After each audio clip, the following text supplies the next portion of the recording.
Hello students तो अभी हम लोग सॉल्व करने वाले हैं क्वेश्चन नंबर 23 से एम करीम के चैप्टर वेक्टर को हम लोग सॉल्व कर रहे हैं। और स्टूडेंट इसके पहले के जितने भी क्वेश्चन हैं उन सारे क्वेश्चन के सॉल्यूशन का लिंक आपको नीचे डिस्क्रिप्शन बॉक्स में मिल जाएंगे या फिर आप प्लेलिस्ट में भी जाकर देख सकते हैं। तो चलिए शुरू करते हैं आज के क्लास को। और क्वेश्चन नंबर 23 स्टूडेंट कह रहा है a golfer dips the ball into the hole in 3 successive strokes. His first stroke displaces the ball 4 metre north, second stroke like this. चलिए ठीक है, क्वेश्चन स्टूडेंट कह रहा है पहले थोड़ा हम लोग ईस्ट वेस्ट नॉर्थ साउथ ये जो डायरेक्शन है आपका ये क्लियर होना चाहिए। ठीक है, ये आपका हो गया east direction, this is your west direction, north and south. तो एक गोल्फर जो है वो क्या करता है, ठीक है, अब गोल्फर को बॉल को उसके टारगेट जहाँ पर जो होल है वहाँ तक पहुँचाना है। ठीक है, तो उसके लिए क्या करता है, बॉल जो 3 सक्सेसिव स्ट्रोक में 3 बार वो अपना डायरेक्शन चेंज करती है और तब फाइनली वो जाके होल में पहुँचती है बॉल। तो वही आपको बता रहा है कि 3 सक्सेसिव स्ट्रोक्स में वो बॉल जो है अपने होल में जाती है। तो his first stroke displaces the ball 4 metre north, ball पहले 4 मीटर नॉर्थ की तरफ जाती है। ये आपका नॉर्थ डायरेक्शन हो गया। तो 4 मीटर पहले ये यहाँ से मान लिया बॉल चलना शुरू किया, यहाँ से हम लोग देख रहे हैं तो 4 मीटर पहले नॉर्थ डायरेक्शन में ये बॉल गया 4 मीटर। चलिए ठीक है, उसके बाद कह रहा है उसके बाद the second stroke 2 metre south east direction. अब ध्यान दीजिएगा, अब यहाँ से साउथ ईस्ट, जब भी आपको मान लिया अब यहाँ पहुँच के अब यहाँ से देखना है कि साउथ ईस्ट वाला कौन सा डायरेक्शन होगा। तो ध्यान दीजिए साउथ ईस्ट ये डायरेक्शन है। साउथ ईस्ट कहने का मतलब बिल्कुल बाइसेक्टर के अलॉन्ग 45 डिग्री एंगल बनाता हुआ। ठीक है, तो ये आपका साउथ ईस्ट डायरेक्शन हो गया। यहाँ पर ये ईस्ट हो गया, वेस्ट नॉर्थ साउथ हो गया। तो साउथ ईस्ट, ये साउथ ईस्ट डायरेक्शन में इस तरह से ये कितना दूर गया, 2 मीटर साउथ ईस्ट डायरेक्शन में गया। क्लियर है, इसका मतलब ये एंगल कितना है स्टूडेंट, ये होगा 45 डिग्री। क्लियर है, चलिए ठीक है। उसके बाद क्या है, and the last stroke 1 metre south west, 1 metre south west. अब यहाँ से देखना है कि साउथ वेस्ट वाला कौन सा डायरेक्शन होगा। तो ध्यान दीजिए साउथ वेस्ट ये है, साउथ वेस्ट मतलब इसके बाइसेक्टर के अलॉन्ग, तो ये साउथ वेस्ट हुआ। तो इससे फिर ये 1 मीटर इस तरह से ये जाता है, ये आपका हो गया 1 मीटर। क्लियर है स्टूडेंट, और ऑब्वियस है ये आप समझ रहे हैं ये एंगल कितना बना रहा होगा, ये होगा 45 डिग्री। क्लियर है सिचुएशन। तो क्वेश्चन आगे पूछ रहा है calculate what displacement was needed to put the ball into the hole on the first stroke. अगर फर्स्ट स्ट्रोक में एक ही स्ट्रोक में बॉल को अगर टारगेट तक होल तक पहुंचाना होता तो कितना डिस्प्लेसमेंट का जरूरत था। तो डिस्प्लेसमेंट भाई बॉल ये यहाँ से चलना शुरू किया, इस तरह से 3 सक्सेसिव डिस्प्लेसमेंट के बाद यही आपका होल है, यहाँ पे ये होल है। ठीक है, इस होल तक पहुंचा तो डिस्प्लेसमेंट क्या होता है, एक ही स्ट्रोक में पहुंचाना होता। तो यहाँ ये इनिशियल है, ये फाइनल है, यही डिस्प्लेसमेंट इतना होना चाहिए था।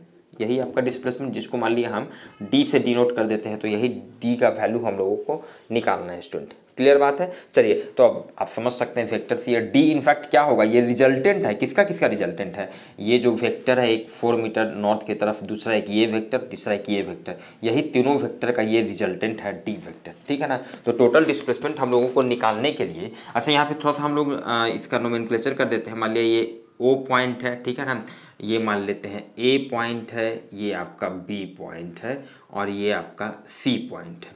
क्लियर है। चलिए तो यहाँ पे हम लोगों को निकालना है, टोटल डिस्प्लेसमेंट निकालना है, व्हाट डिस्प्लेसमेंट नीडेड। तो ध्यान दीजिए टोटल डिस्प्लेसमेंट ये क्या हो जाएगा, ये बराबर होगा O A vector plus A B vector plus B C vector plus B C vector. Simple. अब क्या करेंगे हम लोग, सारे वेक्टर को अब डायरेक्टली ऐसे तो ऐड नहीं कर सकते, तो क्या करेंगे, सबसे सुविधा क्या होगा कि हम लोग सारे वेक्टर को रेक्टेंगुलर कंपोनेंट्स आई जे में ब्रेक कर लेते हैं। तो अब ध्यान दीजिएगा भाई ओ ए वेक्टर जो है ये तो बहुत आसान है, डायरेक्टली नॉर्थ की तरफ है, वाई एक्सिस के अलॉन्ग है, मैग्नीट्यूड इसका 4 मीटर है। तो इस ओ ए वेक्टर को हम लिख सकते हैं इस वेक्टर का मैग्नीट्यूड, और इसके डायरेक्शन में यूनिट वेक्टर क्या हो जाएगा, जे कैप। क्लियर है, ये हो गया ओ ए वेक्टर। ध्यान दीजिएगा अब ए बी वेक्टर ध्यान दीजिएगा, ए बी वेक्टर जो है ये एक्स एक्सिस के साथ 45 डिग्री एंगल बना है, 45। इसका एक कंपोनेंट इधर ब्रेक करेंगे तो आई कैप पॉजिटिव एक्स एक्सिस की तरफ आएगा और इधर एक कंपोनेंट आएगा नेगेटिव वाई एक्सिस की तरफ। तो इसको हम क्या करेंगे, इसका मैग्नीट्यूड कितना है, 2 है, तो इसको क्या लिखेंगे, 2 कॉस 45 डिग्री, कॉस लिखे हैं 45 डिग्री एंगल बना रहा है, तो इधर आई कैप, इधर यूनिट वेक्टर क्या हो गया, आई कैप हो गया, प्लस क्या लिखेंगे 2 साइन 45 डिग्री। ठीक है, और ये इसका इधर यूनिट वेक्टर क्या हो गया, माइनस जे। क्लियर है स्टूडेंट। चलिए ये हो गया A B vector. BC vector, इस तरह के क्वेश्चन में इंपॉर्टेंट होता है कि बस आप इसको कैसे ब्रेक करते हैं। थ्योरी में हम लोगों ने सारा डिटेल देख लिया है, कोई भी कंफ्यूजन है तो थ्योरी को देख ले, आप आसानी से इस तरह के सारे क्वेश्चंस को सॉल्व कर सकते हैं, इवन एसटी वर्मा एनसीईआरटी वगैरह जो भी है। तो BC वेक्टर, अब देखिए BC वेक्टर को हम कैसे ब्रेक करेंगे, ये 45 डिग्री एंगल बना रहा है, इसको कंपोनेंट में जब ब्रेक करेंगे तो एक कंपोनेंट इसका ये नेगेटिव एक्स एक्सिस की तरफ जाएगा, एक नेगेटिव वाई एक्सिस की तरफ जाएगा, इसका मतलब माइनस आई कैप और माइनस जे कैप लेंगे, दोनों नेगेटिव वाला लेंगे। तो देखते हैं इसका मैग्नीट्यूड है 1, तो इसको क्या लिखेंगे 1 कॉस, कितना एंगल बना रहा है 45, और ये हो गया माइनस आई, फिर प्लस 1 इसका मैग्नीट्यूड, सॉरी साइन 45, और ये हो गया माइनस जे। क्लियर है स्टूडेंट? चलिए अब क्वेश्चन क्या करना है, इसको सिंपली हम लोगों को सॉल्व करना है। ये हो गया आपका 4j प्लस, अब ध्यान दीजिएगा ये cos 45 और sin 45 दोनों का वैल्यू होता है 1/√2, तो ये हो गया 2/√2i, 2/√2i, ये हो गया, अच्छा ये माइनस है तो प्लस माइनस माइनस हो जाएगा, तो -2/√2j, ठीक है। अच्छा ये दोनों तो माइनस ही हो जाएगा, माइनस है तो plus minus minus, plus minus minus हो जाएगा, तो माइनस 1/√2 ये हो जाएगा 1/√2i, ये माइनस 1/√2j, ठीक है। सारे i वाले को एक साथ कर लेते हैं, थोड़ा सा इसको और सॉल्व कर लेते हैं। ये 4j हो गया, i और i यहाँ 2/√2 है, ये माइनस 1/√2 है, तो ये 2 - 1, तो ये हो जाएगा प्लस 1/√2i। अच्छा यहाँ पर देखिए माइनस 2/√2 है, ये माइनस 1/√2 है, तो ये ऐड हो जाएगा माइनस 3/√2j। अब एक साथ कर लेते हैं, i वाला ये टर्म है तो ये हो गया 1/√2i, अच्छा j वाला ये टर्म है तो प्लस 4 - 3/√2j। स्टूडेंट इसको जब आप सॉल्व कीजिएगा तो सॉल्व करने के बाद देखिए इसका वैल्यू, ये 1/√2 इसका वैल्यू आ जाता है 0.70i, ये हो गया प्लस 4 - 3 × 0.707j, ठीक है। और इस तरह से आप यहाँ से ध्यान दीजिएगा, इसको थोड़ा सा और आप सॉल्व करेंगे तो इसका वैल्यू आ जाता है 0.70i प्लस, इसको जब आप सॉल्व करेंगे लगभग स्टूडेंट तो इसका वैल्यू आ जाता है प्लस 1.7j। क्लियर है? तो यहाँ से हम लोग देखिए आसानी से ये जो डिस्प्लेसमेंट है इसका कितना वैल्यू है, मतलब मैग्नीट्यूड, ये आसानी से हम लोग निकाल सकते हैं। 0.707 जो i का कोफिशिएंट है उसका स्क्वायर प्लस 1.87 इसका स्क्वायर, ऑलमोस्ट इसका वैल्यू लगभग आपका ये 4 पॉइंट समथिंग आएगा, 4.12 लाइक दिस, ऐसा कुछ इसका वैल्यू आएगा, जो कि लगभग इसका वैल्यू आप समझ सकते हैं स्टूडेंट 2 मीटर के आसपास इसका वैल्यू आएगा। This will be final answer. Clear? Move करते हैं student next question, question number 24 की तरफ। स्टूडेंट क्वेश्चन नंबर 24 कह रहा है a man ran 2 kilometre towards east then making a perpendicular left turn he ran 500 metre. ध्यान दीजिएगा, पहले ये 2 किलोमीटर जाता है ईस्ट की तरफ, तो चलिए यहाँ से मान लिया चलना शुरू किया तो ये ईस्ट के तरफ पहले 2 किलोमीटर जाता है, ये ईस्ट के तरफ 2 किलोमीटर गया, ठीक है। चलिए उसके बाद क्या करता है, उसके बाद वो परपेंडिकुलर लेफ्ट टर्न लेता है और 500 मीटर जाता है। 500 मीटर जाता मतलब अगर इसको किलोमीटर में लिखेंगे तो हाफ किलोमीटर हो गया। लेफ्ट टर्न ऐसे जा रहे हैं तो लेफ्ट टर्न इधर लिया, मतलब ये हाफ किलोमीटर लाइक दिस, कुछ ऐसा यहाँ से ये लेफ्ट टर्न इस तरह से ये लिया, ठीक है। ये आपका कितना हो गया, हाफ किलोमीटर हो गया, ठीक है ना। और उसके बाद कह रहा है and then he ran 4 kilometre after making perpendicular right turn. अब यहाँ से परपेंडिकुलर ऐसे जा रहा है तो right turn, perpendicular right turn तो इधर हो जाएगा, और कितना जाता है 4 किलोमीटर ये जाता है यहाँ से फिर ये लाइक दिस कुछ इस तरह का 4 किलोमीटर ये चला जाता है, 4 किलोमीटर चला जाता है।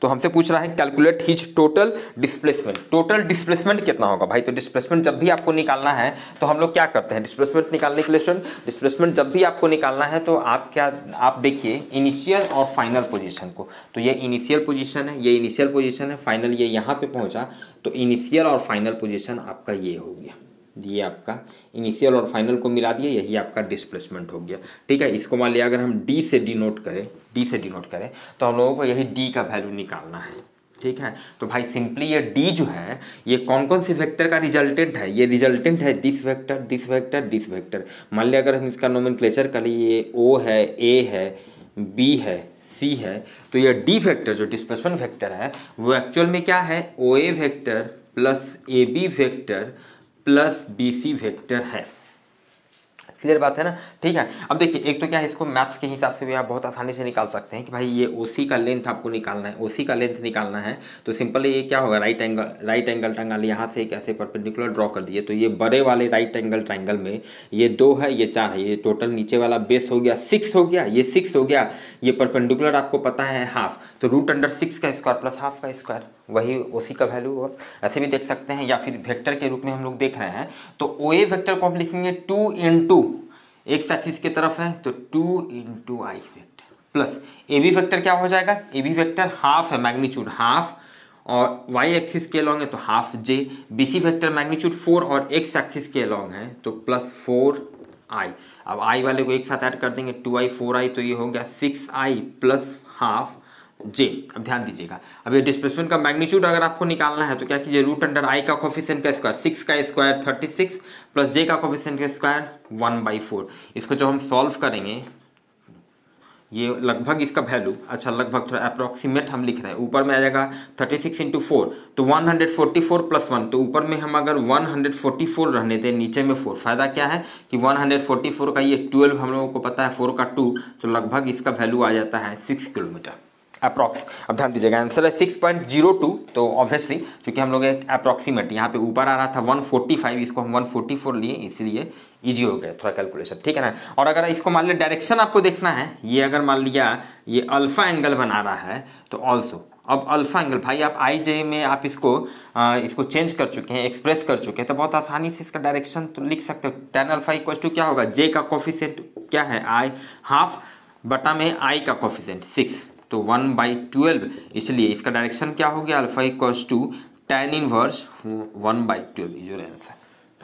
क्लियर स्टूडेंट, चलिए मूव करते हैं नेक्स्ट क्वेश्चन, क्वेश्चन नंबर 25 की तरफ। स्टूडेंट क्वेश्चन नंबर 25 में आपको कह रहा है the coordinates of the initial and final point of a given vector A R respectively this and this. आप देख सकते हैं एक वेक्टर ए आपको दिया गया है, इनिशियल पोजीशन इसका m है, फाइनल पोजीशन n है, अच्छा दोनों पॉइंट का आपको कोऑर्डिनेट्स दिया हुआ है, m का कोऑर्डिनेट्स 2 3 और इनका 10 और 6। Then calculate the magnitude of the vector, ये वेक्टर ए जो है इसका मैग्नीट्यूड निकालना है। क्लियर स्टूडेंट, चलिए स्टूडेंट देखिए इस तरह के क्वेश्चन को पहला तो आप आसानी से कैसे सॉल्व कर सकते हैं, ये पहला मेथड आपको हम बता रहे हैं, फर्स्ट मेथड जो कि इजी मेथड है, ठीक है। जब भी आपको कोई भी वेक्टर का कोऑर्डिनेट्स दे दिया जाए, कोऑर्डिनेट्स अगर आपको दे दिया जाए तो आप सिंपल उस वेक्टर को आई जे में बहुत ही आसानी से लिख सकते हैं, और एक बार आपने आई जे में लिख लिया तो अब उसका मैग्नीट्यूड या डायरेक्शन कुछ भी निकालना आसानी से निकाल सकते हैं। तो सिंपल देखिए हम डायरेक्ट लिख रहे हैं, वेक्टर ए को हम डायरेक्ट लिख रहे हैं, कैसे लिखेंगे, तो वेक्टर ए इस पॉइंट से इस पॉइंट की तरफ मूव कर रहा है, तो देखिए आई का कोफिशिएंट हम क्या करते हैं, आई का कोफिशिएंट लिख रहे हैं तो फाइनल जो एक्स का कोऑर्डिनेट है माइनस इनिशियल जो एक्स का कोऑर्डिनेट है, फाइनल एक्स का कोऑर्डिनेट कितना है 10 माइनस इनिशियल एक्स का कोऑर्डिनेट कितना है 2, तो 10 - 2 करेंगे और आई वेक्टर लगा देंगे सीधा, ठीक है। फिर प्लस करेंगे, फिर जे का कोफिशिएंट लिखने के लिए फाइनल जे का जो फाइनल जो वाई कोऑर्डिनेट है 6 माइनस इनिशियल जो वाई कोऑर्डिनेट है 3 और जे लगा देंगे, मतलब ये आपका हो गया 8i + 3j। क्लियर है, यहाँ से निकल गया। अब यहाँ से आप देख सकते हैं, इसलिए भाई ए का मैग्नीट्यूड आपसे पूछ रहा था तो ए का मैग्नीट्यूड ये होगा 8 का square 64, this is 9, this is 73, मतलब इसका वैल्यू ऑलमोस्ट आ जाएगा कितना student. Then calculate the magnitude of the vector, इसका मैग्नीट्यूड, तो इसका मैग्नीट्यूड आपका कितना हो जाएगा, ऑलमोस्ट आप समझ सकते हैं 8 पॉइंट समथिंग आएगा। इसको आप सॉल्व करेंगे then its value is almost 8.54 ये का मैग्नीट्यूड निकल गया। और डायरेक्शन अगर आप देखना चाहते हैं कि भाई ये कितना डायरेक्शन बना रहा है तो सिंपल मान लिया अगर थीटा एंगल बना रहा है एक एक्सिस के साथ तो tan थीटा = क्या हो जाएगा 3/8, इसलिए थीटा = tan इनवर्स 3/8, जहाँ पे आप समझ रहे हैं ये एंगल आपका थीटा हो गया। क्लियर है, चलिए अब देखिए इसका दूसरा मेथड क्या हो सकता है, सेकेंड मेथड अब क्या हो सकता है। अब इसको लंबा चौड़ा तरीके से आप अगर बनाना चाहते हैं तो वहाँ पे इनफैक्ट ये देखिए जो ए वेक्टर जो है जिसको mn वेक्टर भी कह सकते हैं, ये इनफैक्ट क्या है, ये एक वेक्टर OM है और एक ये वेक्टर ON है, एक ये वेक्टर OM है, ये वेक्टर ON है। तो यहाँ से इनफैक्ट देखिए हम लोगों के पास क्या है कि OM vector plus MN vector, OM vector plus MN vector equals to ON vector, triangle of additional vector. Simple, यही दो वेक्टर का रिजल्टेंट है ये ON वेक्टर। तो यहाँ से देखिए MN वेक्टर हो गया, क्या हो गया ON vector minus O M vector, इसलिए एम एन वेक्टर ही तो ए वेक्टर है, ये हो गया O N vector minus O M vector. अब ध्यान दीजिए ओ एन वेक्टर को हम नहीं लिख सकते हैं, ये इसका कोऑर्डिनेट 0 0 है, मतलब ये ओ एन वेक्टर ये क्या हो गया, ओ एन वेक्टर 10 और 6 है, मतलब ये आपका 10 है, इधर ये 6 है, मतलब 10i plus 6j, 10i plus 6j। Clear है। माइनस ओ एम वेक्टर क्या है 2 3, इसका कोऑर्डिनेट है m का, तो यहाँ से इसका मतलब 2 इधर है और ये 3 है, तो ये हो गया 2i प्लस 3j, इसका मतलब ओ एम वेक्टर हो गया 2i प्लस 3j। क्लियर है। अब इसको यहाँ से आप सॉल्व करेंगे, then again you will get the same value, 10i minus 2i तो 8i हो गया, ये हो गया 6j माइनस 3j, ये हो गया 3j, तो 8i plus 3j, 8i plus 3j same value, तो same result. Clear student. Move करते हैं नेक्स्ट क्वेश्चन, क्वेश्चन नंबर 26 की तरफ। तो स्टूडेंट अब आगे आप देख सकते हैं 26 और 27 ऑलमोस्ट बिल्कुल ही सिमिलर क्वेश्चन है। 26 का आपको डिटेल सॉल्यूशन दिया हुआ है, तो ऐसा करते हैं 27 को हम लोग सॉल्व कर लेते हैं, कोई परेशानी नहीं होना चाहिए। 27 को सॉल्व कीजिए पहले, अभी जैसे हम बताते हैं, उसके बाद आप 26 को खुद से सॉल्व कीजिए। इवन देन अगर कोई डाउट है, कोई परेशानी है तो कमेंट कीजिए। देखते हैं क्वेश्चन नंबर 27 में इनफैक्ट स्टूडेंट आपको 2 वेक्टर दिया हुआ है, वेक्टर ए और वेक्टर बी दिया हुआ है, और आपको ये 4-5 चीज़ का वैल्यू निकालना है, आप देख सकते हैं। क्लियर है। एक एक करके देखते हैं। सबसे पहले वाले पार्ट में है a प्लस बी का वैल्यू आपको निकालना है। भाई तो सिंपल, जब भी 2 वेक्टर अगर i j में आप एक्सप्रेस कर दिए रेक्टेंगुलर कंपोनेंट्स में, तो आप आसानी से उसका a plus B, B minus A dot B, A cross B, सारा आप बहुत आसानी से निकाल सकते हैं। कुछ नहीं करना है, a प्लस बी करना है तो i वाले कोफिशिएंट को एक साथ, b वाले कोफिशिएंट और j वाले कोफिशिएंट को एक साथ, मतलब a का वैल्यू है 3i minus 2j plus B का वैल्यू है 2i प्लस 3j।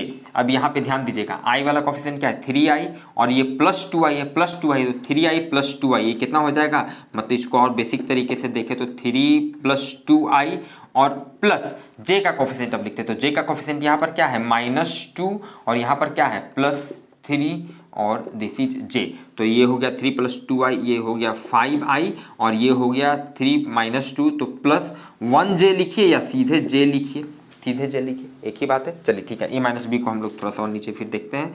तो ये आपका निकल गया, मेरा a प्लस बी वेक्टर निकल गया i और j के टर्म में, इसीलिए तो a प्लस बी ये जो वेक्टर निकला इसका मैग्नीट्यूड स्टूडेंट कितना हो जाएगा, इसका मैग्नीट्यूड के लिए √i का कोफिशिएंट का स्क्वायर मतलब 5 का स्क्वायर प्लस j का कोफिशिएंट क्या है 1 है, तो 1 का स्क्वायर, ये हो जाएगा 26, तो इसका वैल्यू ऑलमोस्ट हम लोग 5 के बराबर लिख देते हैं, 5 पॉइंट समथिंग होगा, आप समझ रहे हैं। तो ये 5 इसका वैल्यू ऑलमोस्ट लिख दिए। डायरेक्शन का अगर हम लोग बात करें तो tan theta equals to j का कोफिशिएंट 1 है डिवाइडेड बाई i का कोफिशिएंट 5, तो यहाँ से थीटा का वैल्यू निकल गया tan inverse 1/5, this is your answer. तो इसका मैग्नीट्यूड 5 हो गया, डायरेक्शन tan इनवर्स 1/5 हो गया। ठीक है, चलिए बी पार्ट में स्टूडेंट दूसरे वाले पार्ट में था a माइनस बी निकालना था, a माइनस बी, तो क्या करेंगे भाई, a का यहाँ पे वैल्यू लिखेंगे 3i minus 2j minus b का हो गया 2i प्लस 3j। चलिए ब्रैकेट को हटा देते हैं थोड़ा, 3i minus 2j minus 2i minus 3j। अच्छा देखिए अब यहाँ पे बहुत आसानी से आप लिख सकते हैं 3i माइनस 2i, 3 में से 2 गया तो ये हो गया सिंपल 1i, मतलब i बच गया 3i माइनस 2i, और ये हो गया minus 2i minus 2j minus 3j, तो -2 - 3 ऐड हो जाएगा तो -5j हो गया। तो इसलिए ये जो वेक्टर है a माइनस बी जो वेक्टर है इसका मैग्नीट्यूड कितना हो जाएगा, √i का कोफिशिएंट कितना है 1 है, तो 1 का स्क्वायर 1 प्लस j का कोफिशिएंट कितना है -5 है, j का कोफिशिएंट -5 है, तो -5 का स्क्वायर भी करेंगे तो 5 का स्क्वायर 25, ये हो गया √26, मतलब इसका वैल्यू ऑलमोस्ट 5 आ गया। डायरेक्शन अगर थीटा एंगल है तो tan थीटा इक्वल टू क्या होगा, j का कोफिशिएंट कितना है -5 है डिवाइडेड बाई i का कोफिशिएंट 1, इसलिए थीटा इक्वल टू क्या हो गया tan इनवर्स -5। क्लियर है, ये डायरेक्शन हो गया। तीसरे वाले पार्ट में कह रहा है b माइनस ए, b का वैल्यू क्या है 2i plus 3j, 2i plus 3j minus a का वैल्यू क्या है 3i minus 2j, 3i minus 2j, तो ये हो गया। अब ध्यान दीजिए, चलिए इसको ब्रैकेट थोड़ा हटा लेते हैं, 2i plus 3j minus 3i plus minus plus 2j। Clear है, चलिए यहाँ से 2i माइनस 3i, ये हो गया माइनस आई और ये 3j plus 2j plus 5j। Clear है, 2 में से -3 -1 तो माइनस आई हो गया। इसलिए अब ये b माइनस ए वेक्टर जो है जिसको हम आई जे में लिख चुके हैं, इसका मैग्नीट्यूड क्या होगा, रूट अंडर आई का कोफिशिएंट कितना है -1 है का स्क्वायर प्लस j का कोफिशिएंट कितना है 5 का स्क्वायर, ये 26 और ये समझ रहे हैं ऑलमोस्ट इसका वैल्यू अगेन 5। और डायरेक्शन अगेन यहाँ भी आप समझ सकते हैं tan theta equals to j का कोफिशिएंट 5 डिवाइडेड बाई i का कोफिशिएंट -1, 5 बाई -1 -5 हुआ, इसलिए theta equals to tan inverse -5। Clear हो गया। चलिए अब यहाँ से आप समझ सकते हैं a डॉट बी निकालना है, तो चलिए a का वैल्यू लिखिए, a का वैल्यू हो गया 3i minus 2j dot b का वैल्यू हो गया 2i plus 3j, 2i plus 3j हो गया, b का वैल्यू हो गया। अब यहाँ से डॉट प्रोडक्ट करना है तो क्या करते हैं, i वाले कोफिशिएंट को एक साथ मल्टीप्लाई करते हैं, तो ये i का कोफिशिएंट यहाँ पर 3 है, यहाँ पर 2 है, तो 3 × 2। क्लियर है, फिर प्लस करते हैं, फिर उसके बाद j के कोफिशिएंट को, तो यहाँ पे j का कोफिशिएंट -2 है, तो -2 इंटू यहाँ पे j का कोफिशिएंट 3 है, 3 और j लगा देते हैं, यही कंसेप्ट है। क्लियर है, तो ये हो गया 3 × 2, सॉरी j नहीं लगाते हैं, ये तो आपका डॉट प्रोडक्ट है, स्केलर इसका वैल्यू आता है, तो ये 3 × 2 हो गया 6, ये -3 × 2 हो गया 6, मतलब इसका वैल्यू हो गया 0। क्लियर है, चलिए हाँ ठीक है ओके।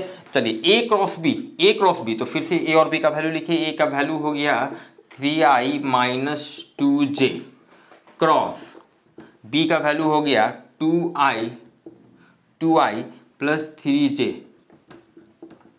2i plus 3j। ठीक है, अब चलिए क्रॉस करना है तो फिर एक एक करके आपको करना होगा। पहले 3i को हम मल्टीप्लाई करेंगे, क्रॉस करेंगे 2i के साथ, तो 3i क्रॉस 2i, ठीक है ना। तो मतलब यहाँ पे ऐसे हम लोग लिख लेते हैं, ये हो गया 3 × 2i क्रॉस i, ठीक है। फिर प्लस, फिर 3i को हम क्रॉस करेंगे 3j के साथ, तो 3 × 3 तो ये 9 हो जाएगा, ये हो जाएगा i क्रॉस j। चलिए अब ये -2j को करेंगे 2i के साथ, तो माइनस पहले लगा देते हैं, 2 × 2 हो गया 4 और ये हो गया j क्रॉस i, ठीक है। फिर से माइनस प्लस ये माइनस हो गया, तो ये माइनस पहले से हम लिख देते हैं, 2 × 3 ये 6 हो गया और हो गया j क्रॉस j। क्लियर है, चलिए अब ध्यान दीजिएगा यहाँ पे 6i क्रॉस i, तो ये वाला जो टर्म है ये 0 हो जाएगा, ये वाला टर्म क्या हो जाएगा 0, i क्रॉस i क्या होगा 0, a क्रॉस b, ये भी साइन थीटा, तो i और i के बीच का एंगल 0, साइन 0 0, टोटल 0 हो गया। i क्रॉस j, तो ये i क्रॉस j क्या हो जाता है k हो जाता है। देखिए हमेशा ये फिगर हमेशा आप याद रखिए, ये क्रॉस में आपको हमेशा काम देगा, सब थ्योरी में बता चुके हैं। i cross j j cross k cross i j, और उल्टा अगर पूछ दे j क्रॉस i, अब उल्टा डायरेक्शन में घूमने लगे, j क्रॉस i पूछ दे तो माइनस k क्रॉस j पूछ दे तो माइनस i, लाइक दिस, ठीक है। तो i क्रॉस j इसी डायरेक्शन में मूव कर रहा है, i क्रॉस j तो k, तो यहाँ पे k हो गया। अच्छा देखिए माइनस, अब यहाँ पे है j क्रॉस i है, तो j क्रॉस i अब उल्टा घूम रहा है, j क्रॉस i तो ये हो जाएगा -k, तो यहाँ पर -4 ये पहले से है, ये हो जाएगा -k। क्लियर है, और j क्रॉस j, तो j क्रॉस j यहीं का यहीं पर है, तो ये 0 हो गया, जैसे भी समझिए, ठीक है। तो ये हो गया 9k और ये हो गया minus plus 4k, this is 13k is your answer. Clear student, move करते हैं नेक्स्ट क्वेश्चन नंबर 28 की तरफ। स्टूडेंट क्वेश्चन नंबर 28 में कह रहा है there are 2 vectors whose magnitude are respectively, 2 vector आपको दिए गए, दोनों का मैग्नीट्यूड दिया गया है, and the angle between them is 30 degree, then calculate a scalar product and magnitude of their vector product. Okay, question number 28 में मान लेते 2 वेक्टर है, तो एक वेक्टर ए है, इस वेक्टर का मैग्नीट्यूड आपको दिया गया है 2 मीटर, एक दूसरा वेक्टर मान लेते हैं बी है, तो उसका मैग्नीट्यूड आपको दिया गया है 4 मीटर, और दोनों वेक्टर के बीच का एंगल अगर थीटा से रिप्रेजेंट करते हैं तो ये 30 डिग्री आपको दिया हुआ है। तो पहले पार्ट में हम लोगों को निकालना है scalar product, scalar product co dot product भी हम लोग कहते हैं, सिंपल मतलब ए डॉट बी निकालना है। तो ए डॉट बी का क्या फॉर्मूला होता है, A dot B equals to A B cos theta, A का मैग्नीट्यूड लिखिए, बी का मैग्नीट्यूड लिखिए, कॉस लिखिए और दोनों के बीच का एंगल लिखिए, ठीक है। तो ए बी कॉस थीटा, ए का वैल्यू है 2, बी का वैल्यू है 4, कॉस 30 डिग्री। यहाँ से ये 2 × 4 कॉस 30 डिग्री का वैल्यू √3/2, 2 से 2 कैंसिल हुआ, दिस इज 4√3, दिस इज 4 × 1.732 होता है। √3 का वैल्यू ऑलमोस्ट इसका वैल्यू 6.9 क्या 6.92 metre square is your final answer. Clear है। दूसरे पार्ट में कह रहा है कि दोनों का magnitude of their vector product, vector जो दोनों का वेक्टर प्रोडक्ट कहिए या क्रॉस प्रोडक्ट कहिए, इसका मैग्नीट्यूड निकालना है। तो इसका मैग्नीट्यूड क्या हो जाएगा, सिंपल, ए का मैग्नीट्यूड लिखिए, बी का मैग्नीट्यूड साइन लिखिए, दोनों के बीच का एंगल। क्लियर है, ये फॉर्मूला पता होना चाहिए। ए का मैग्नीट्यूड कितना है 2 है, बी का मैग्नीट्यूड 4 है, this is sine 30 degree. Sine 30 degree का वैल्यू हाफ होता है, तो हाफ और 2 कैंसिल हो गया, सिंपल ये आपका हो गया 4 मीटर स्क्वायर। फिर इजी क्वेश्चन देखते हैं, क्वेश्चन नंबर 29 जो कि इनफैक्ट आपको डिटेल से पूरा इसका सॉल्यूशन दिया गया है। Find out the angle between vector, दो वेक्टर ए और बी आपको आईजे में दिया हुआ है, दोनों वेक्टर के बीच का एंगल निकालना है। अच्छा 30 नंबर क्वेश्चन भी आपको सेम क्वेश्चन है, फाइंड आउट द एंगल। तो ऐसा करते हैं 30 नंबर को देख लेते हैं। 29 का डिटेल सॉल्यूशन दिया हुआ है, तो 29 आपको दिया हुआ है, कोई परेशानी नहीं होगी। 30 नंबर क्वेश्चन में कह रहा है दो वेक्टर ए और बी दिया है, तो दोनों वेक्टर के बीच का एंगल निकालिए। देखिए जब भी दो वेक्टर के बीच का एंगल निकालना है, ठीक है ना, तो ये फॉर्मूला जैसे A dot B equal to क्या होता है, ए बी कॉस थीटा होता है। तो यहाँ से हम लिख सकते हैं cos theta equal to A dot B divided by A B. तो किसी भी दो वेक्टर के बीच का एंगल निकालना हो ये थीटा, तो क्या कीजिए, दोनों वेक्टर का डॉट प्रोडक्ट कीजिए और उसको डिवाइड कीजिए दोनों वेक्टर के मैग्नीट्यूड के प्रोडक्ट से, ये भी जो कि आसानी से हम लोग निकाल सकते हैं ये सारा चीज। तो अगर मान लिया दोनों वेक्टर के बीच का एंगल थीटा है, तो हम सिंपल ये cos theta equals to A dot B divided by A B लिख दिए, ठीक है ना। अब ध्यान दीजिएगा, ए और बी आपको दिया हुआ आई जे में, ए का वैल्यू दिया हुआ है आई प्लस 3j, आई प्लस 3j डॉट बी का वैल्यू आपको दिया हुआ है 2i plus 4j, 2i plus 4j। चलिए ठीक है।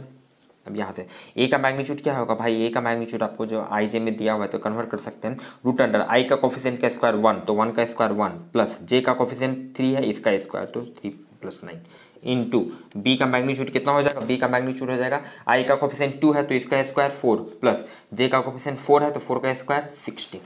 क्लियर है। चलिए अब यहाँ से देखिएगा डॉट प्रोडक्ट, अभी जस्ट हम लोग इसके पहले वाले क्वेश्चन में देखें क्या करेंगे, आई वाले कोफिशिएंट को मल्टीप्लाई करेंगे, इसका 1 इसका 2, तो 1 × 2 प्लस जे का कोफिशिएंट को मल्टीप्लाई करेंगे, इधर 3 है इधर 4 है तो प्लस 3 × 4, ठीक है। नीचे में आपका ये 9 + 1 ये 10 हो गया, इंटू ये हो गया 20, ठीक है। यहाँ से इसको सॉल्व किया, ऊपर में आपका आ गया चलती है 12 और 2 14, ये हो गया 14, नीचे में 200 मतलब ये 10√2 हो गया। इसको सॉल्व किए तो 10√2, ध्यान दीजिएगा ये 14 10√2 का वैल्यू होता है 1.414, मतलब 1.414 को 10 से मल्टीप्लाई करेंगे तो 14.14, ऊपर में 14 है नीचे में 14.14, तो 1 से थोड़ा इसका वैल्यू कम होगा, 1 से थोड़ा वैल्यू कम होगा, ऑलमोस्ट इसका वैल्यू आता है 0.98। तो यहाँ से cos थीटा इक्वल टू हो गया 0.98, cos थीटा इक्वल टू 0.98, तो इसीलिए थीटा कितना हो जाएगा, cos inverse 0.98 is your answer. Clear है। क्वेश्चन नंबर 30 के लिए मूव करते हैं नेक्स्ट क्वेश्चन 31 के तरफ। क्वेश्चन नंबर 31 में again calculate the angle between vectors, दो वेक्टर ए और बी आपको दिया हुआ है, दोनों के बीच का एंगल। तो अगेन क्या करेंगे भाई, cos theta equals to A dot B divided by A B. चलिए ए डॉट बी, ए दिया हुआ 6i minus 8j, 6i minus 8j dot B आपको दिया है 4i plus 3j, 4i plus 3j divided by, चलिए इसका मैग्नीट्यूड, ए का magnitude i का कोफिशिएंट 6 है तो इसका स्क्वायर 36 प्लस j का कोफिशिएंट -8 है उसका स्क्वायर 64 इंटू इसका कोफिशिएंट b का मैग्नीट्यूड लिखा है, i का कोफिशिएंट 4 का स्क्वायर 16, j का कोफिशिएंट 3 का स्क्वायर 9, ठीक है। ऊपर में चलिए ये हो गया, इसका डॉट निकाल रहे हम लोग, 6 × 4 आई वाले कोफिशिएंट को एक साथ मल्टीप्लाई किए प्लस जे का कोफिशिएंट इधर है -8 × 3 डिवाइडेड बाई, नीचे में ये हो गया 10 3 9, ये 100 इंटू ये हो गया 25, ये हो गया आपका 24 और -24, ध्यान दीजिएगा ऊपर में 24 -24 0 डिवाइडेड बाई, ये नीचे में जो भी आया 10 × 5, ये 0 divided by anything 0 is your answer. Zero आ गया, मतलब दोनों वेक्टर के बीच का एंगल जीरो है, कहने का मतलब दोनों का सेम डायरेक्शन है, इसका ये मतलब हो गया, ठीक है ना। तो ध्यान दीजिए, इनफैक्ट बहुत बार क्या होता है, इस तरह के क्वेश्चन बहुतों बार एग्जाम में पूछे जा चुके हैं।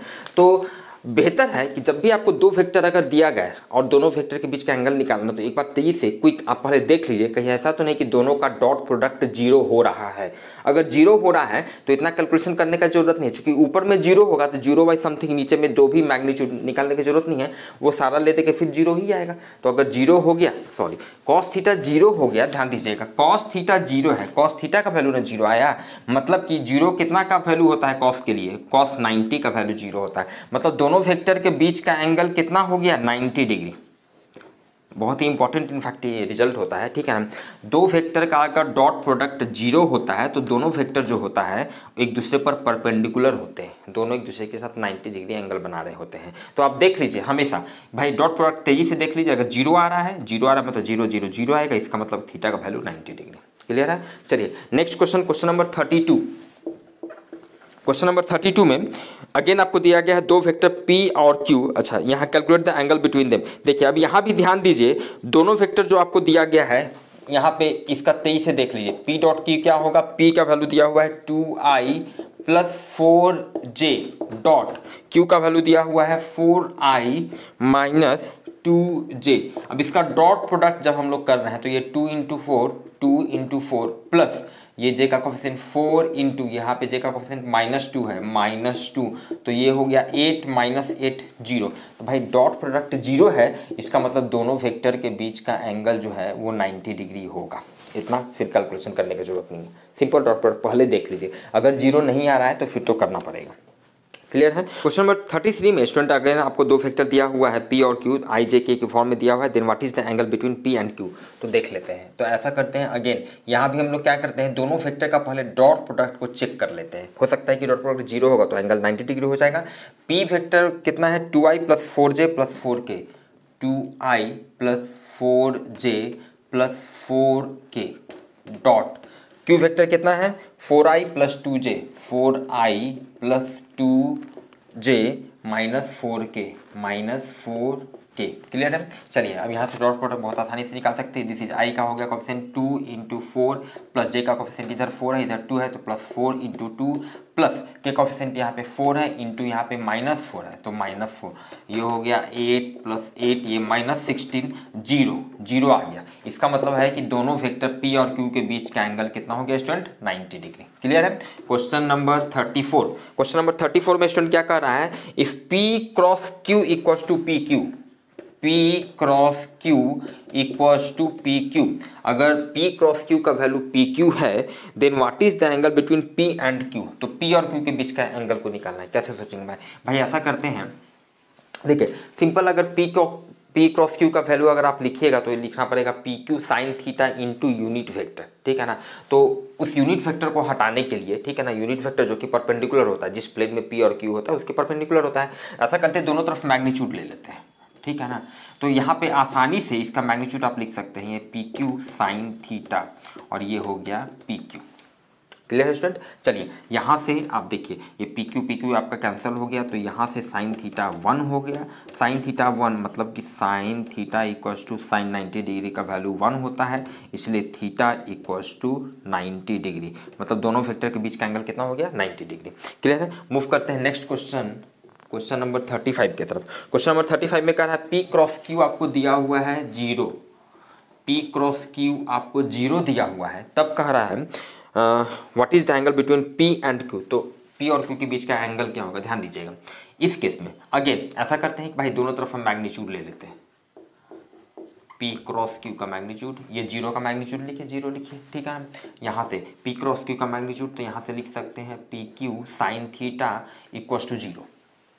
क्लियर है। चलिए यहाँ से आप देख सकते हैं साइन थीटा इक्वल्स टू 0 हो गया, ठीक है ना। यहाँ से थीटा इक्वल्स टू कितना हो गया 0 डिग्री, साइन 0 होता है, दोनों वेक्टर के बीच का एंगल 0 डिग्री हो गया। क्वेश्चन नंबर 36, क्वेश्चन नंबर 36 में क्या कह रहा है, P dot Q equals to 0, अगर P dot Q equals to आपको 0 दिया हुआ है तो what is the angle between P and Q, P और क्यू के बीच का एंगल क्या होगा भाई। ये तो पहले भी हम लोग देखे हैं कि अगर डॉट प्रोडक्ट जीरो होता है तो एंगल जीरो होगा। इसको फिर भी आप देखना चाहते हैं यहाँ पे, तो कैसे सॉल्व करेंगे, P Q P dot Q को लिख सकते हैं P Q cos theta equals to zero. अब पी क्यू कॉस थीटा मतलब तीन चीज़ है, तीन टर्म है, पी क्यू कॉस थीटा, इनका प्रोडक्ट जीरो है, तो यहाँ पे इसका मतलब है कि कोई एक एटलीस्ट जीरो होगा। तो यहाँ पे देखिए पी तो जीरो होगा नहीं, magnitude having certain value, Q का भी कुछ वैल्यू होगा, इसका मतलब है कि कॉस थीटा जीरो होगा। तो इस तरह से हम लोग सोचते हैं ये कॉस थीटा जीरो हो गया। क्लियर है, तो कॉस थीटा जीरो हो गया, इसका मतलब थीटा कितना हो गया, कॉस 90 डिग्री पे जीरो होता है, तो आप थीटा 90 डिग्री आता है,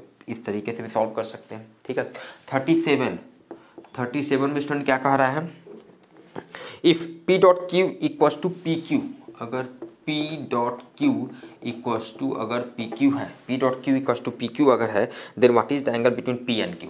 भाई बहुत आसान है, P डॉट क्यू को आप डायरेक्टली लिखिए ना, पी क्यू कॉस थीटा और इक्वस टू पी क्यू, तो यहाँ से आपका कॉस थीटा कितना आ गया, 1 आ गया, P Q by P Q cancel हो गया, 1 हो गया, इसलिए थीटा कितना हो गया 0 डिग्री, कॉस 0 1 होता है तो 0 डिग्री, दोनों फैक्टर के बीच का एंगल 0 डिग्री है। क्वेश्चन नंबर 38 में क्या कह रहा है, if A B and C are mutually perpendicular vectors then find the value of C cross A cross B. अच्छा ठीक है, हम लोगों को वैल्यू निकालना है C cross A cross B, ये जो वेक्टर है ठीक है ना, इसका वैल्यू निकालना मतलब इसका मैग्नीट्यूड निकालना है। ये वेक्टर का आपको दिया हुआ है कि ए बी सी जो है म्यूचुअली परपेंडिकुलर वेक्टर, मतलब हर दो वेक्टर के बीच का एंगल जो है वो 90 डिग्री है, म्यूचुअली परपेंडिकुलर वेक्टर है। अच्छा चलिए ठीक है, देखिए C cross A cross B, confusion नहीं होना चाहिए। देखिए हमारे पास जनरल फॉर्मूला क्या होता है, अगर दो वेक्टर ए क्रॉस बी है, ए बी है, तो उसका क्रॉस प्रोडक्ट का जो मैग्नीट्यूड का फॉर्मूला होता है, ये क्या होता है, आप लिखते हैं ए का मैग्नीट्यूड लिखिए, फिर आप बी का मैग्नीट्यूड लिखते हैं, फिर साइन लिखते हैं, फिर दोनों वेक्टर के बीच का जो एंगल है वो एंगल यहाँ पर लिखते हैं, यही होता है। अब ध्यान दीजिए यहाँ पर दो वेक्टर है, एक वेक्टर है सी वेक्टर और एक वेक्टर है vector A cross B. A cross B भी तो फाइनली एक वेक्टर देगा, तो यहाँ पे एक वेक्टर ये है, एक वेक्टर ये है। चलिए ठीक है, तो हम क्या करेंगे फॉर्मूला के हिसाब से, सी का मैग्नीट्यूड लिखेंगे, फिर ए क्रॉस बी का मैग्नीट्यूड लिखेंगे, ठीक है, इनटू फिर क्या लिखेंगे, साइन। अब हम लोगों को देखना होगा किसके किसके बीच का एंगल, वेक्टर सी और ये जो वेक्टर ए क्रॉस बी मिलकर जो वेक्टर हमको दिया है वो वेक्टर और सी वेक्टर के बीच में कितना एंगल है, वो एंगल यहाँ पर लिखना होगा।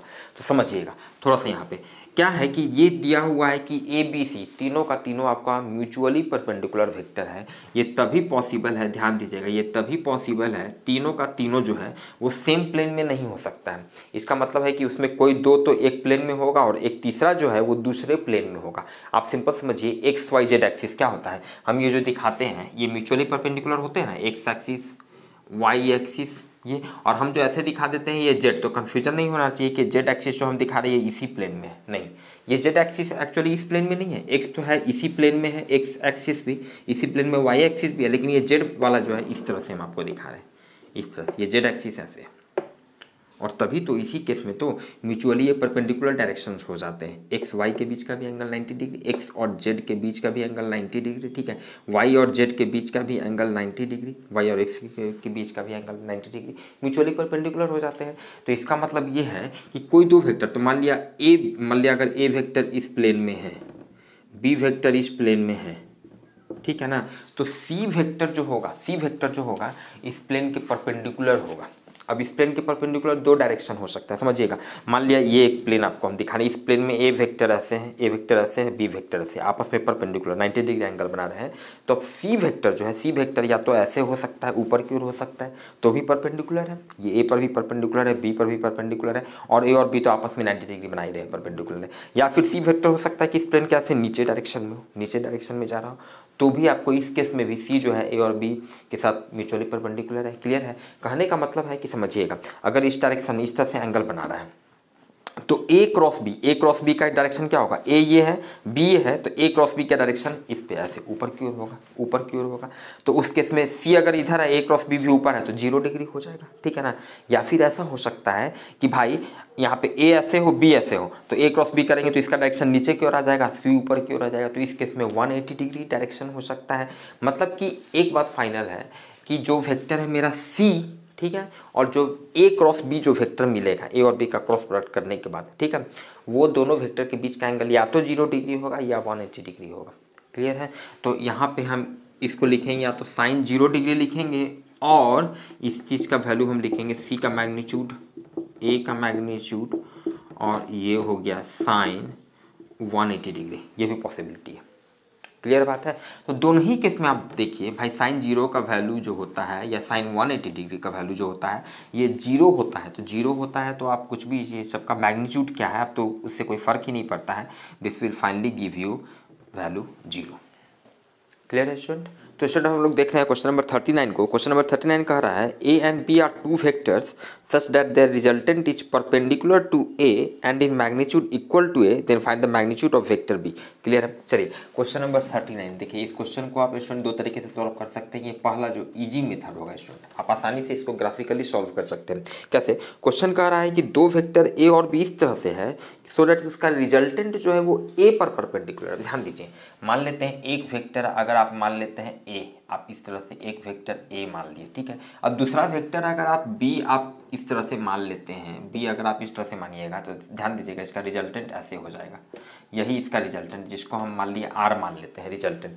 तो ये रिजल्टेंट ए पर परपेंडिकुलर हुआ? नहीं हुआ, ये हो ही नहीं सकता है भाई। इसके लिए रिजल्टेंट जो है ए पर परपेंडिकुलर हो, रिजल्टेंट ए पर परपेंडिकुलर है, इसके लिए एक ही चांसेज बनता है कि आपका सिचुएशन कुछ ऐसा होना चाहिए।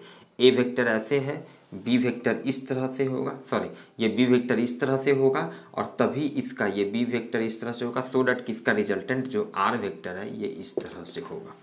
क्लियर है। इसका मतलब सिचुएशन कुछ इस तरह का होगा। पक्का बात है। तभी तो वेक्टर ए पर ये वेक्टर आर जो है ये परपेंडिकुलर हो गया। इसका मतलब ए ऐसे होगा तो बी ऐसे सर्टेन एंगल के साथ इस तरह से होगा। ठीक है। तो क्वेश्चन अब एक बात और भी दिया हुआ है कि वेक्टर ए और आर जो रिजल्टेंट वेक्टर है दोनों का मैग्नीट्यूड सेम है। तो हम लोगों को निकालना है find the magnitude of vector B. अब इसको मैथमेटिकली आप बहुत आसानी से सॉल्व कर सकते हैं। इस वेक्टर में मान लेते हैं इसका मैग्नीट्यूड आप मान लेते हैं ए और ये भी मैग्नीट्यूड सेम है, ये ए है तो बी का मैग्नीट्यूड आप नहीं निकाल दीजिएगा। ये हाइपोटेनियस है, ये बेस भी वैल्यू ए है, परपेंडिकुलर भी ए है, तो जो b का मैग्नीट्यूड होगा ये क्या होगा रूट अंडर ए स्क्वायर प्लस ए स्क्वायर, ये हो जाएगा √2a। This will be the answer. Clear है। एक तो आप इसको इस तरह से सॉल्व कर सकते हैं आसानी से। एक दूसरा मेथड स्टूडेंट क्या हो सकता है M2 अगर हम लोग बात करें तो जनरल ट्रेडिशनल मेथड से आप इसको सॉल्व कर सकते हैं। कैसे? देखिएगा, आपको दिया हुआ है कि ए और बी मान लिया दोनों वेक्टर का रिजल्टेंट है, ए प्लस बी वेक्टर का रिजल्टेंट जो है ये आर वेक्टर है। ठीक है, ये आपको दिया हुआ है and B are two vector such that resultant is मान लिया रिजल्टेंट आर है और आपको दिया हुआ है क्या क्या दिया हुआ है कि आर वेक्टर जो है ए पर परपेंडिकुलर है। ए पर परपेंडिकुलर है स्टूडेंट, इसका मतलब है दोनों का डॉट प्रोडक्ट 0 होगा या दोनों के बीच का एंगल θ1 मान लेते हैं, ये 90 डिग्री होगा। क्लियर है। ये एंगल आपको 90 डिग्री दिया हुआ है जैसे समझिए। और साथ ही साथ दिया हुआ है and in magnitude equal to A, और आर का जो मैग्नीट्यूड है वो ए के बराबर है, ये आपको इतना दिया हुआ है। और ए और बी का रिजल्टेंट है आर। तो हम लोगों को निकालना है बी का मैग्नीट्यूड कितना होगा, बी का वैल्यू कितना होगा। अब ध्यान दीजिए कैसे सोचेंगे भाई। ए और बी का रिजल्टेंट आर है और हम लोगों को ए और आर के बीच का एंगल पता है, ए और आर के बीच का एंगल पता है। तो इसको थोड़ा सा ऐसे कर लेते हैं, देखिए इसको इस तरफ कर लेते हैं, पहले एक बार लिख लेते हैं R equals to A plus B. ठीक है, यहाँ से हम लिख सकते हैं ए को इधर ले आते हैं, R vector minus A vector equals to B vector. अच्छा ऐसा क्यों किए? क्योंकि आर और ए के बीच का एंगल हमको पता है, इसलिए आर और ए को एक साथ किए। अब दोनों तरफ क्या कर लेते हैं मैग्नीट्यूड, दोनों का मैग्नीट्यूड निकाल देते हैं। अच्छा ऐसा क्यों किए? क्योंकि पहला दो रीजन है कि एक तो हमको बी का मैग्नीट्यूड निकालना ही है और दूसरा जब ये इसका मैग्नीट्यूड निकालेंगे तभी तो रूट अंडर आप समझ रहे हैं A square plus B square plus 2ab cos theta, तो कॉस थीटा वाला टर्म आएगा, दोनों के बीच का एंगल वाला टर्म आएगा जो कि हम लोगों को दिया हुआ है। इसका मतलब उसका यूज होगा। इस तरह से हम लोग सोचते हैं। ठीक है, तो ये हो गया रूट अंडर, ध्यान दीजिएगा ये हो गया आर का स्क्वायर प्लस ए का स्क्वायर माइनस 2RA कॉस θ1 माने हैं, दोनों के बीच का एंगल θ1 माने हैं। अब ध्यान दीजिएगा आर और ए के बीच का एंगल, ये बी का मैग्नीट्यूड, तो बी का मैग्नीट्यूड तो हम लोग को निकालना ही है। ठीक है, चलिए आर का मैग्नीट्यूड ए के बराबर है तो आर के जगह पे ए लिख देते हैं, ये स्क्वायर हो गया, ये स्क्वायर एक पहले से है। ठीक है, माइनस 2RA, ये कॉस हो गया 90 डिग्री। cos 90 डिग्री, दोनों के बीच का एंगल 90 डिग्री है। ठीक है, यहाँ से ये आपका b रह गया। अब cos 90 का वैल्यू होता है भाई 0, तो ये टोटल टर्म 0 हो गया, तो अंदर में बच गया √a² प्लस a², मतलब अंदर में बच गया √2a² इक्वल्स टू b, और इसीलिए b का वैल्यू कितना हो गया √2a, आपको बाहर आ गया √2। ऐसे भी सॉल्व कर सकते हैं। क्लियर है, चलिए मूव करते हैं नेक्स्ट क्वेश्चन, क्वेश्चन नंबर 40 के तरफ। क्वेश्चन नंबर 40 में कह रहा है find the components of a vector A which makes equal angles with the X Y and Z axis. एक वेक्टर ए है, ठीक है ना, तो उसका कंपोनेंट हमको निकालना है। उसका कंपोनेंट निकालना है एक्स एक्सिस की तरफ, वाई एक्सिस की तरफ, जेड एक्सिस की तरफ, और ये इक्वल एंगल बना रहा है, एक्स वाई और जेड एक्सिस के साथ इक्वल एंगल बना रहा है, समझिएगा। ठीक है, ध्यान दीजिएगा। मतलब सिचुएशन तो ऐसा है कि मान लिया कोई वेक्टर ए है, कोई एक वेक्टर ए है, ठीक है, ये आपका एक्स एक्सिस है, ये आपका वाई एक्सिस है, ठीक है, और ये आपका जेड एक्सिस, आप समझ रहे हैं, ये इस तरह से जेड एक्सिस हम दिखा रहे हैं, जो कि अभी जस्ट हम लोग डिस्कस किए। एक्चुअल में जेड एक्सिस आपका इस तरह से क्लियर है। तो ये इक्वल एंगल बना रहा है, मतलब एक्स के साथ भी मान लिया इक्वल एंगल बना रहा है। मान लिया अगर एक्स के साथ अल्फा बना रहा है, वाई के साथ अगर बीटा बना रहा है, ठीक है, और जेड के साथ अगर गामा बना रहा है, तो क्वेश्चन कह रहा है कि alpha equals to beta equals to gamma है। क्लियर बात है। तो हम लोगों को क्या निकालना है, हम लोगों को निकालना है इसका कंपोनेंट निकालना है। तो इसका एक्स कंपोनेंट निकालना है, ये हो जाएगा ए कॉस अल्फा का वैल्यू निकालना है। इसका वाई कंपोनेंट मतलब ए कॉस बीटा का वैल्यू निकालना है, चूंकि वाई एक्सिस के साथ बीटा एंगल बना रहा है, तो ए कॉस बीटा वही कंपोनेंट का वैल्यू हो गया। ए जेड कंपोनेंट कितना हो जाएगा, मतलब ए कॉस गामा का वैल्यू हम लोगों को निकालना है। क्लियर है, कैसे सोचेंगे, हाउ टू थिंक। तो अगेन स्टूडेंट हम लोग थ्योरी में पढ़ चुके हैं, थ्योरी में कि अगर कोई वेक्टर एक्स एक्सिस के साथ अल्फा एंगल बना रहा है, वाई के साथ बीटा बना रहा है इन जनरल, और जेड के साथ गामा एंगल बना रहा है, तो क्या होता है cos square alpha plus cos square beta plus cos square gamma equals to 1 होता है। थ्योरी में डिटेल देख चुके हैं। अगर किसी को कन्फ्यूजन है कि भाई ये अचानक कैसे आ गया, कैसे सर लिख दिए हैं, या ये कैसे होता है, तो आप वहाँ पे जाके देख सकते हैं। लिंक आपको नीचे डिस्क्रिप्शन बॉक्स में मिल जाएगा, या फिर अब बेहतर है कि आप प्ले लिस्ट में भी जाकर देख लें। ठीक है, तो यहाँ से अब देखिए एक कंडीशन हम लोग को दिया है कि भाई तीनों एंगल बराबर है, तो यहाँ से ये कॉस स्क्वायर अल्फा को रहने देते हैं, ये कॉस स्क्वायर बीटा को भी कर देते हैं, बीटा की जगह पे अल्फा कर देते हैं, और कॉस स्क्वायर गामा की जगह पर भी अल्फा कर देते हैं।